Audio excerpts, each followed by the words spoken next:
విదేశీయుల పాలనలో దేశ సంస్కృతి సాంప్రదాయాలు తుడిచిపెట్టుకుపోయాయని, స్వాతంత్రానంతరం విశ్వ హిందూ పరిషత్ భారతదేశ సంస్కృతి సాంప్రదాయం నిలబెట్టేందుకు, హిందుత్వాన్ని పెంపొందించేందుకు కృషి చేసిందని విశ్వ హిందూ పరిషత్ రాష్ట్ర నాయకులు రవి పేర్కొన్నారు. కాకినాడ విద్యుత్ నగర్లో గల ఫంక్షన్ హాల్లో విశ్వ హిందూ ఆత్మీయ సమ్మేళన కార్యక్రమం జరిగింది. కార్యక్రమానికి హిందూ పరిషత్ జిల్లా అధ్యక్షులు రవిశంకర్ పట్నాయక్ అధ్యక్షత వహించగా, విశ్వ హిందూ పరిషత్ రాష్ట్ర నాయకులు రవి ముఖ్య అతిథిగా పాల్గొన్నారు. ఈ సందర్భంగా భరతమాత విశ్వ హిందూ పరిషత్ వ్యవస్థాపకుల చిత్రపటాలకు అతిథులు పూలమాల వేసి జ్యోతి ప్రజ్వలన చేసి కార్యక్రమాలను ప్రారంభించారు. తొలుత కోలాటాలు, భజనలు జరిగాయి. ఈ సందర్భంగా రవి మాట్లాడుతూ, దేశ సంస్కృతి సాంప్రదాయాలు దేశానికి పట్టుకొమ్మలని, వాటిని పరిరక్షించుకోవాల్సిన బాధ్యత ప్రతి ఒక్కరిపైన ఉందని అన్నారు. రోజురోజుకు పెరుగుతున్న విదేశీ సంస్కృతి కారణంగా హిందుత్వం సన్నగిలుతుందని, దాన్ని నిలబెట్టేందుకు ప్రతి ఒక్కరూ కృషి చేయాలని అన్నారు.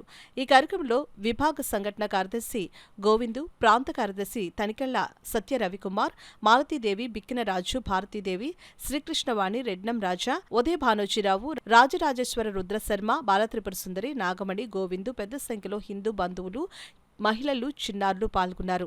తొలుత జరిగిన శ్రీకృష్ణ వేషధారణ పోటీల్లో పెద్ద సంఖ్యలో చిన్నారులు పాల్గొని వారి ప్రతిభను ప్రదర్శించారు.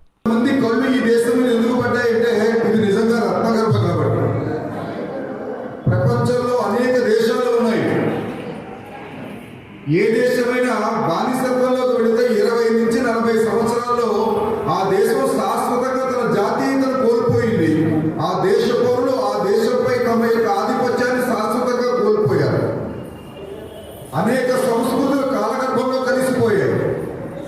ఈజిప్ట్ సంస్కృతి, రోమ్ సంస్కృతి, ఇథియోపియా సంస్కృతి, గ్రీకు సంస్కృతి, ఎన్నో సంస్కృతులు కాలగర్భంలో కలిసిపోయాయి. కానీ 1000 సంవత్సరాల బానిసత్వం తర్వాత కూడా ఇంకా హిందూ ధర్మం ఇలా నిలబడి ఉంది అని చెప్పంటే దీని మూలాలలో ఉన్నటువంటి బలము కారణం. 1947 ఆగస్టు 15 స్వతంత్రం తెచ్చుకున్నాం.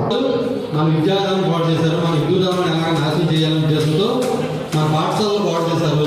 మేఘాలయంలో వచ్చి ఆంగ్ల విద్యాదానం మొదలుపెట్టి మన గురుకులాలు పాటు చేశాడు.